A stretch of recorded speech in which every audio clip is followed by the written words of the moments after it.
Introduction.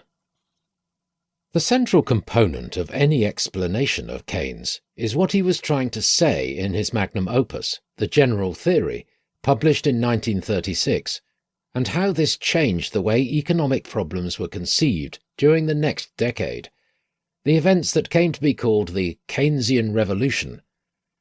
However, to understand Keynes and Keynesianism, we need to start at a much earlier point in Keynes's life, for his upbringing was crucial to comprehend who he was and why he was able to achieve what he did.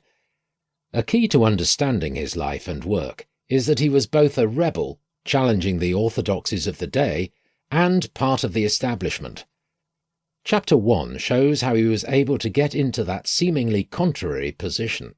It covers his upbringing as a child of eminent Victorian parents, his education at Cambridge University, the important friendships he established there, and his rapid rise in Britain's economic establishment. There were two aspects of Keynes's ideas that both appealed to his supporters and offended his opponents. The first is that he clearly developed a new theory about how capitalism worked, and why it sometimes failed to produce the results expected of it. The second is his argument that government should do things that some believed it should not be doing. This was a moral position as much as an economic one, and it is pursued in Chapter 2, which focuses on what Keynes was doing in the 1920s.